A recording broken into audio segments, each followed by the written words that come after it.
Welcome back, everybody. This is episode 3, playing on American Civil War II. If you didn't see the first 2 episodes, there's a link in the description. Take you back to the beginning. I've learned a lot, even in the time since we began. Thanks to all of you. You guys are fantastic at helping me to walk step by step through this game. I'm so glad that I'm doing this.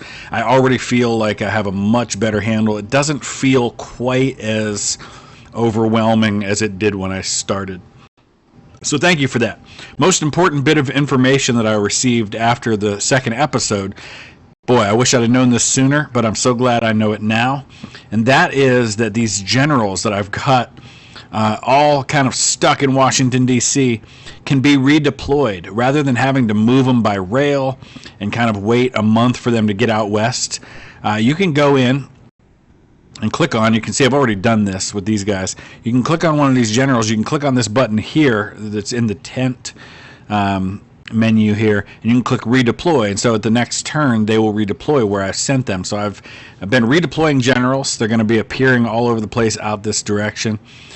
Somebody else pointed out and said, hey, you know what? Don't worry about every little tiny incursion that happens anywhere along the line. You don't really have to worry about kind of building a solid wall of blue and trying to guard every spot that they might cross into your territory. Just worry kind of about the big ones. So I'm going to take that to heart. I'm still going to try to hit the Confederates where they attack, but not going to worry about every little thing that happens.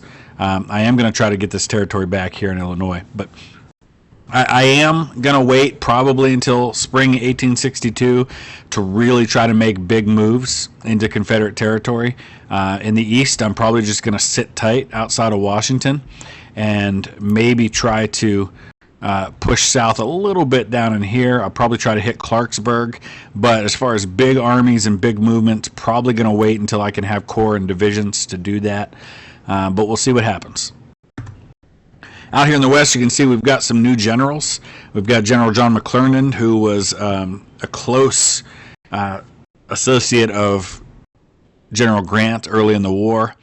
You can see here we've got John C. Fremont. John C. Fremont was actually the very first Republican nominee for president. He was their nominee in 1856, which was the first time the Republicans ran a presidential candidate on the national ticket. He, of course, lost to James Buchanan, who was not particularly great as a president.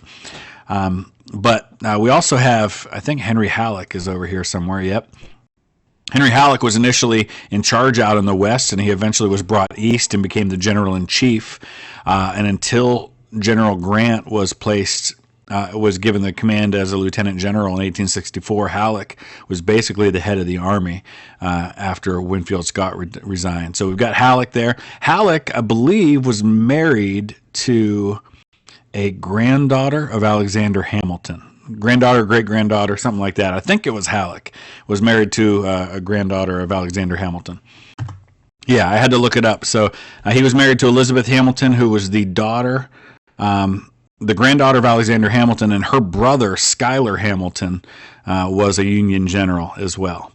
They only had one child together, Henry Wager Halleck Jr., who was born in 1856, died young at the age of 26 in 1882. So we've got that now. We've got to watch this here. It looks like is this the Confederates have a gunboat here? So we might have to come down and try to face off with them. Let's take a look and see. We've got the Mississippi Fleet here. It's 2 gunboats and some transports under Admiral Foote, Andrew Foote. So let's maybe take the transports out.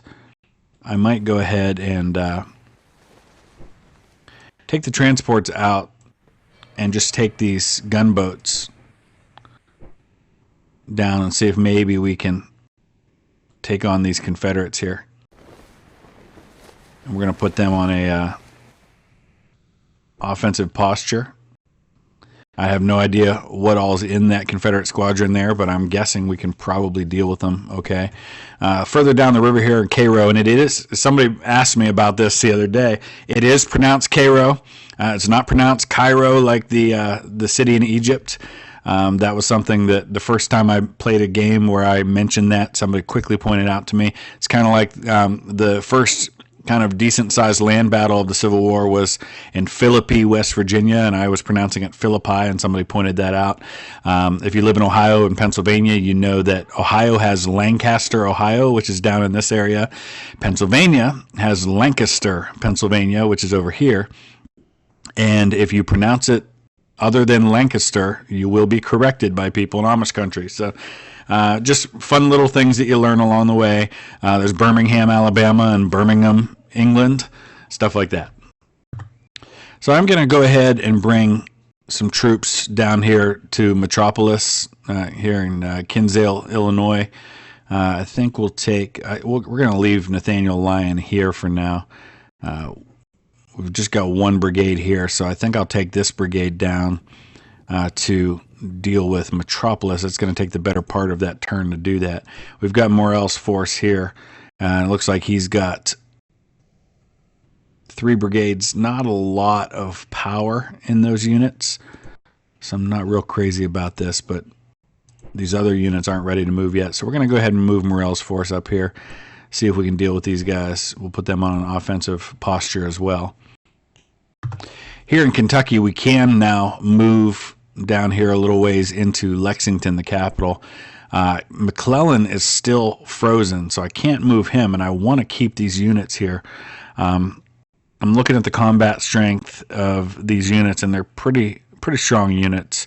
The Cincinnati militia, I'm going to watch them. They're permanently fixed in this region, but they will be unfixed if they're attacked. So I don't know how long it takes for these guys to be trained by McClellan. I'm looking here over on the right. We've got the 5th Ohio Infantry, the 6th Ohio Infantry, and the 2nd Ohio Cav. So we're going to just watch and see if they improve by training with McClellan, but at some point we're going to have to move them south into Lexington.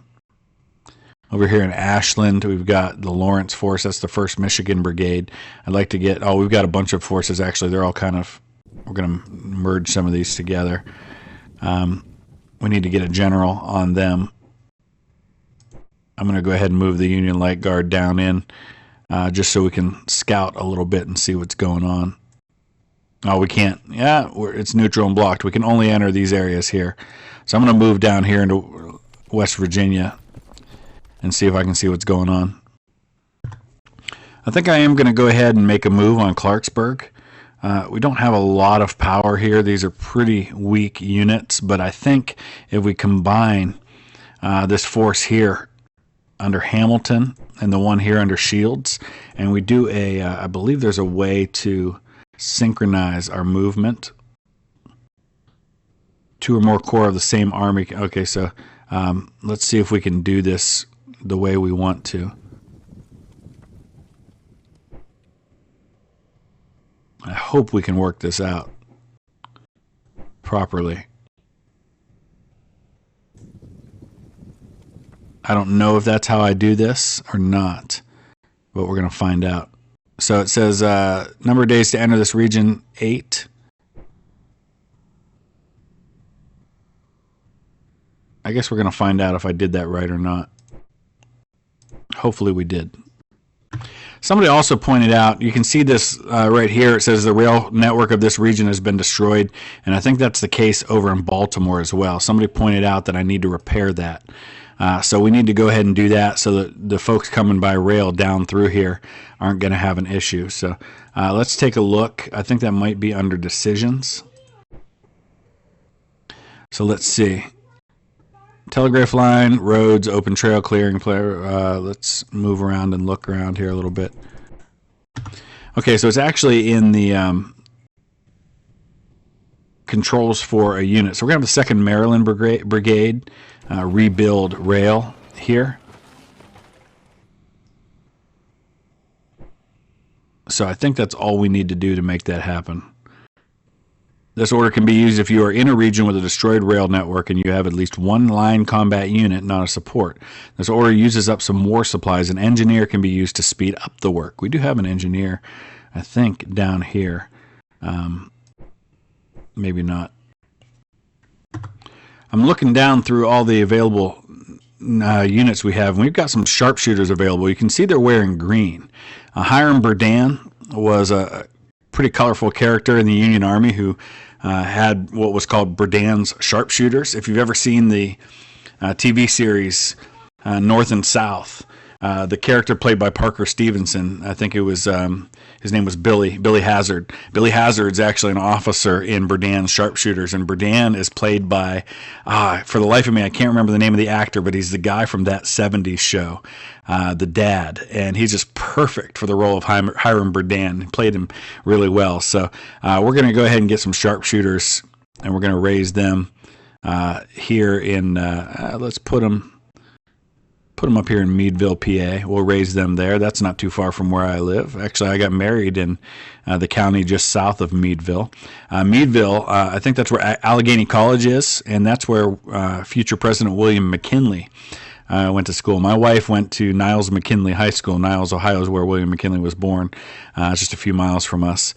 And in fact, my great uncle named Christian Hughes was the guy who built the house he was born in Ohio. So somebody actually requested a Minnesota regiment. So we're going to go ahead and raise some Minnesota volunteers, and we'll put them here in Minneapolis.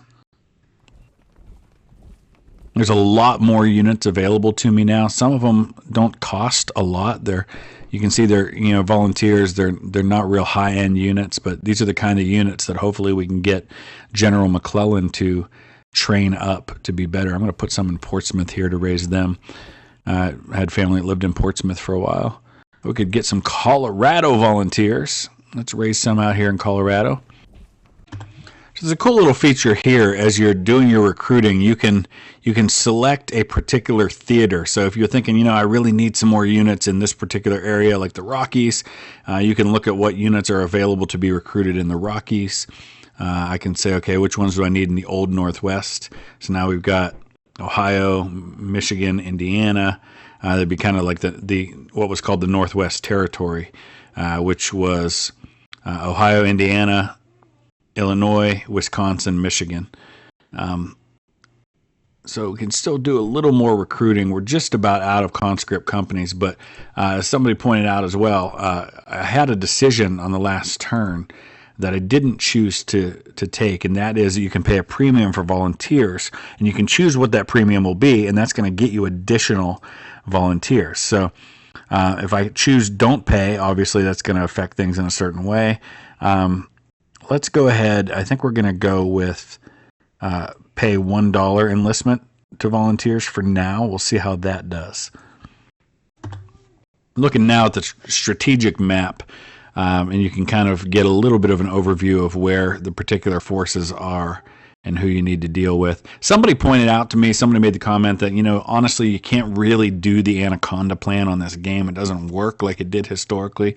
So I guess we'll see if that's the case. I may just try to push from the top down instead of trying to use naval power to take things like New Orleans, etc. I may just try to concentrate my forces and make things happen that way. All right, we've got a fight happening in Norfolk. Looks like he's going to take Norfolk without much trouble, honestly. Not a lot I could do about that. We've got a fight in Clarksburg, West Virginia, and it doesn't look like they all coordinated and got there the way I wanted them to. I wasn't sure if I did that right or not, and it appears I probably didn't. So let's go ahead and take a look over there first.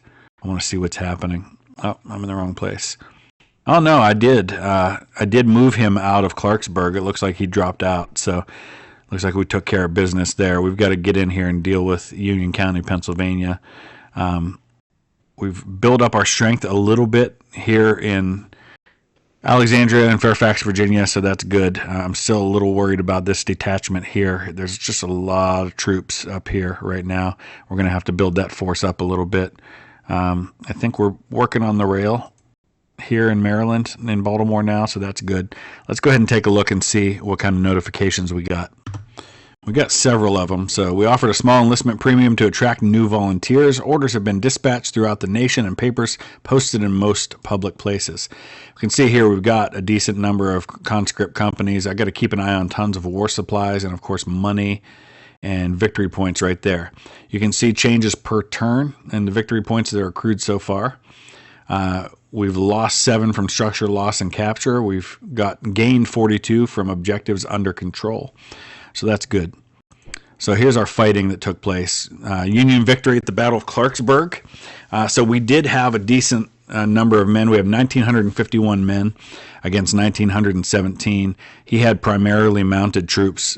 We took more casualties, but we did win the day, so that's good. You can see the forces that were involved in that under General Shields. We can sustain more casualties, so that's good. Oh, a Union victory at Norfolk? That's interesting. He attacked me with 10 times the number, but somehow that garrison at Norfolk held. I'm really not sure how that is, and you can see how weak their combat power is now, so I doubt we hold again. And then there's another one, Union victory battle of Norfolk. So there were actually 2 battles that took place there. So he's hitting me again. He's going to take Norfolk. Not a lot I can do about that. I should be able to hold on to Fort Monroe. That won't be an issue, I don't think. So here's where we're at now at this point. We're into early September. I want to take a look out west and see what's happening. Let's see if my generals have appeared in some of these places. We took Metropolis without any issue. We haven't yet engaged the Confederate force here in Chester, Illinois. It's an irregular force, which I guess makes it a little tougher. Looks like our Mississippi fleet has moved in but didn't engage the Confederates. They must have pulled out. So we've got this unit out here in Ferguson, Kansas. So I'm going to send the Kansas Mounted Volunteers from Fort Scott. I'm not going to send the other unit that's down there to reinforce these guys, see if we can knock these Confederate troops out of here.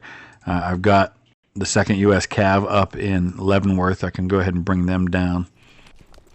We've also got a decent-sized force over here in northwest Missouri, so I want to keep an eye on things here. Eventually we're going to make a move on Jefferson City, but I want to recruit a few more troops out here first. In fact, let's go ahead and go to our recruitment, and I want to see if I can select, I don't know what would be considered the area around Missouri, but we're going to choose west and see. Yep, that's it. Okay, so let's get some sharpshooters here in Lexington. Going to order an infantry brigade over in St. Louis. We'll get them recruited, and I'm actually going to, I think that'll be it for now. I'm going to go ahead and go over to Illinois now. Let's get another Indiana unit going. Yeah, you can't build an Indiana unit in Ohio. So I want to look here at McClellan's forces, and it does look like we are gaining some power, combat power with these units as I'm looking at them.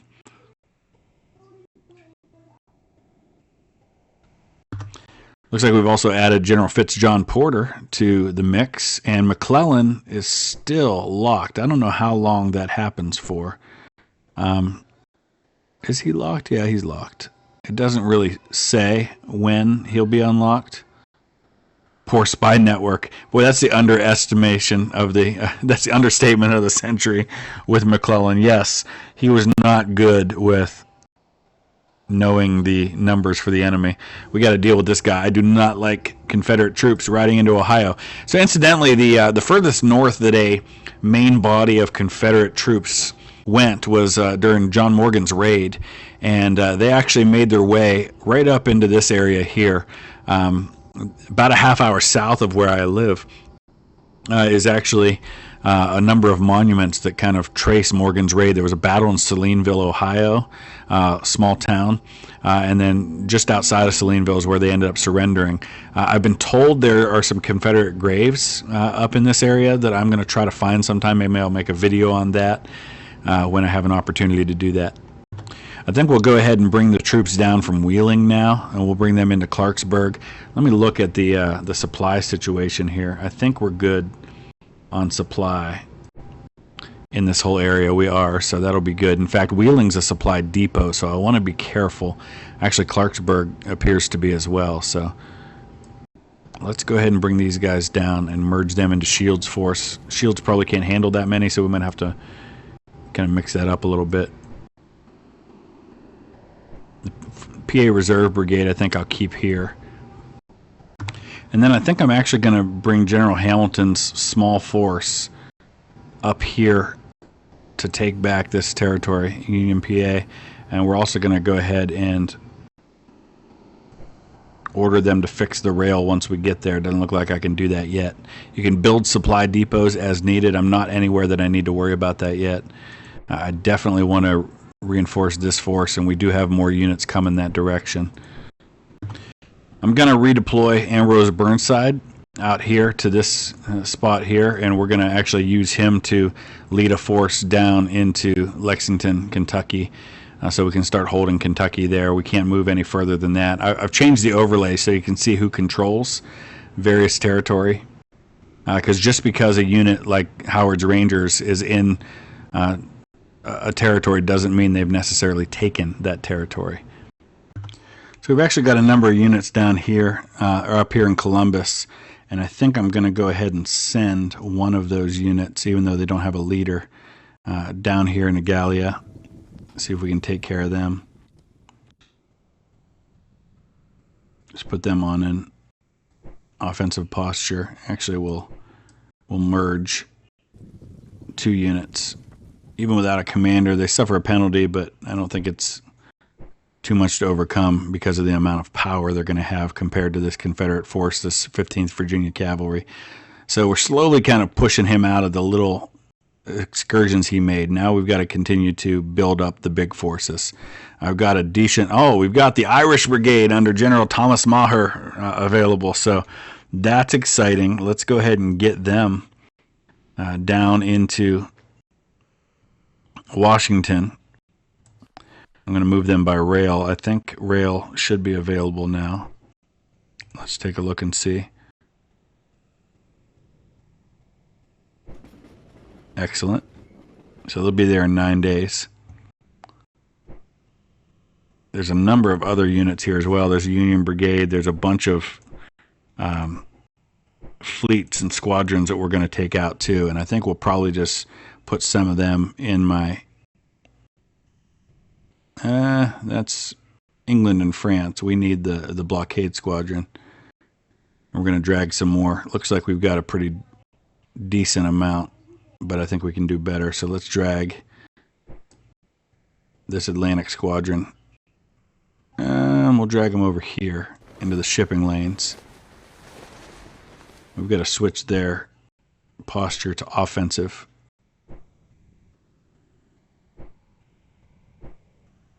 I'm going to go ahead and move this force from Lexington down here into Jefferson, Missouri. We'll see if we can seize that region from him. It's going to take 21 days for him to get there. I've still got plenty of rail points. I've been trying to move all my reinforcements by rail down into the appropriate areas. I've got a bunch of new units that should be appearing hopefully soon so we can make a move on Charles, Missouri. But for now, it's time to start entering military recruitment mode, and there's a lot we can be doing with that. I want to start with the most powerful units that are available at the moment and get them into action first. Got a Michigan unit here. I want to go ahead and recruit some more artillery, some 12-pounders. Get them in Columbus. Got a 20-pounder artillery unit that we can recruit over here in Indiana. Some horse artillery. I'll do that in Indiana as well.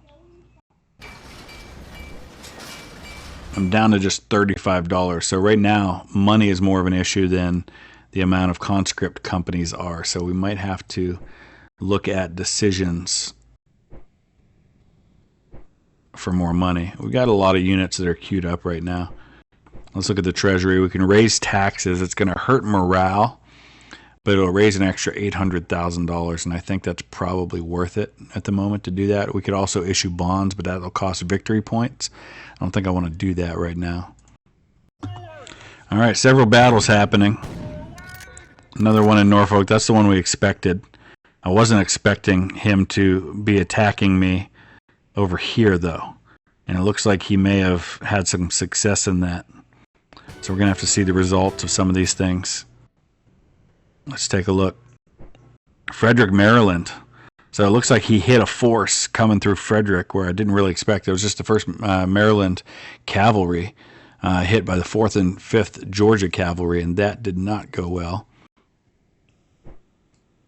Here in Norfolk, another Union victory, but that number continues to decline. We've only got about 100 men left holding on there. Here, a stalemate in the Battle of Leesburg. So again, places I wasn't expecting for there to be fights.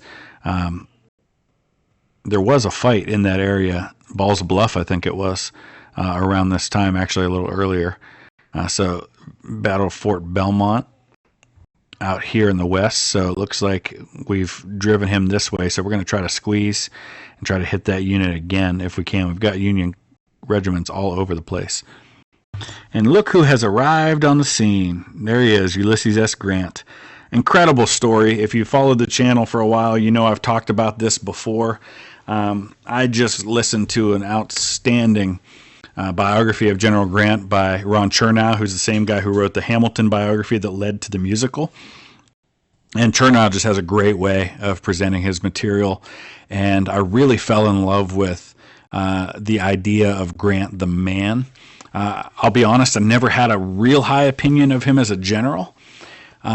But as I listened to that, my opinion of him as a general has changed a lot, but especially of him as a man. He was a first-class human being. He had flaws, but we all do.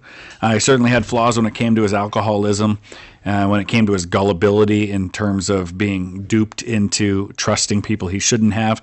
But it was done out of a sense and a desire to make his life better for his family. It was done out of pure motives, I think. But honestly, he was just a really good guy.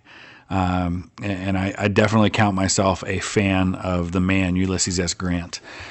So there he is, and he's got an incredible story. I encourage you to learn his story if you get the opportunity. We've got the Illinois Brigade here. Let's see. So it looks like I don't think we can still move into Kentucky right now, other than over here, and that's fine. Looks like Ambrose Burnside has arrived. So we'll start building up a little force for him that he will take into Lexington. Let's move the 1st Indiana Brigade and get them merged with him. We're going to take some of these units that have been training with McClellan and put them in Burnside's force as well. Oh, we've got Garfield's brigade. Is that James Garfield? I don't know.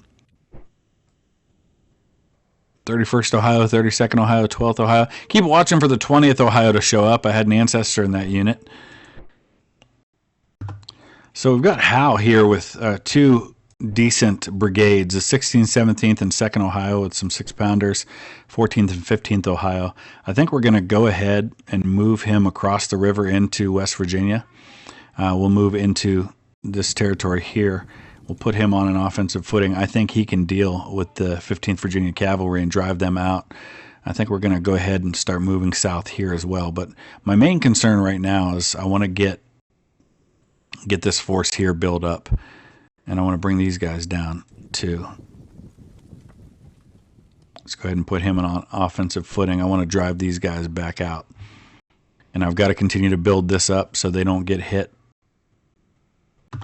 The Irish Brigades here in Washington, we're going to go ahead and that's 261 combat power. So we're definitely going to send them to merge with the Army of Northeastern Virginia.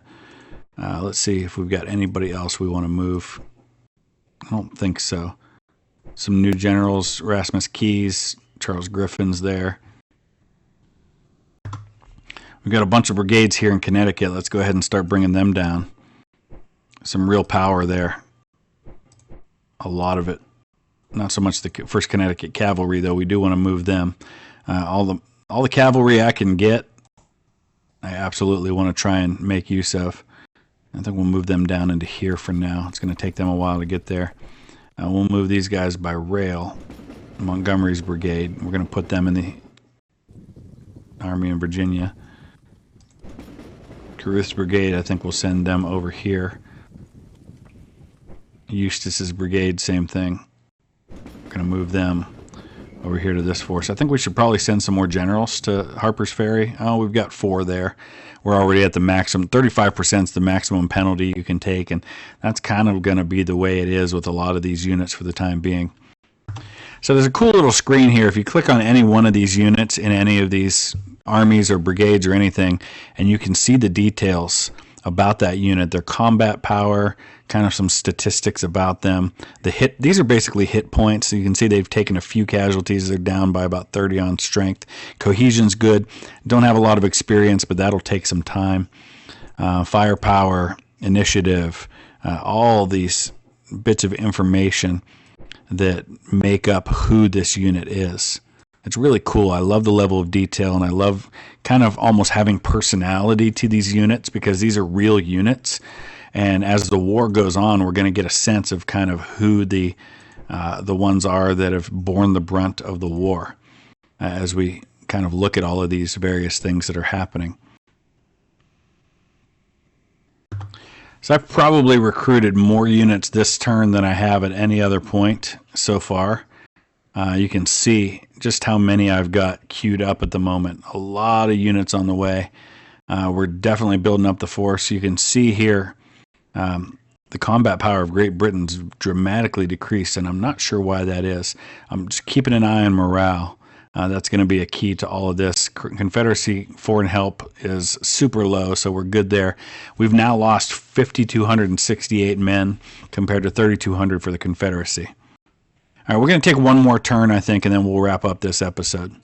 All right, we've got some combat in Illinois. Combat in the shipping lanes with the blockades. Decent-sized battle up around where Antietam was fought. Oh, that's going to be an ugly one there. There's a big battle happening. A lot of fighting happening in and around Maryland right now. That one looks like it went pretty well for us. And I think they're finally going to take Norfolk here. Goodness, where's that? Oh, that's in West Virginia. So he stuck around down there as I move my troops in. All right, so we've got a lot to look at before we wrap this up. Now, here's the fight in the Battle of Barbersville. You can see we almost wiped out the Confederate force. The 15th Virginia Cavalry lost all but about 40 of their men. We only lost 30, so that was a fantastic fight right there. Forward to Richmond, forward to Richmond. The rebel Congress must not be allowed to meet there on the 20th of July. Yeah, well, deal with it. Runaway slaves enlist in the Navy. That's cool. Now, the battles in Virginia, or in Maryland, again, nice victory. Inflicted a lot of casualties on Huger's force. I don't think they all went that well. But here we go. This was a naval defeat, but we only lost 16 men, 2 guns, inflicted 800 casualties. What is this European brigade? That's really interesting. These are Louisiana troops. So he looks like he was moving forward, and our gunboats fired on them and inflicted quite a few casualties. So that's cool. Stand Waddie, he's a Native American general in the Confederate Army, and we didn't have a general on this side, the 3rd U.S. Cavalry. It was a defeat, but we didn't lose any men. Union defeat at Fredericktown, but again, not a lot of men involved. We lost a few more there. We've got to get a more cohesive force up in here in Virginia, or in Maryland. I don't know why I keep saying Virginia there. And a stalemate at the Battle of Quincy. That's in Illinois. So there you have it. We're going to wrap it up right there. Let me know your thoughts. Your thoughts and your advice and your suggestions have been so valuable, and I welcome them. Please continue them. Please don't feel afraid to offer criticism if it's done in a constructive way. It's absolutely welcome, and we'll be back in another couple of days with a new episode. Thanks for watching.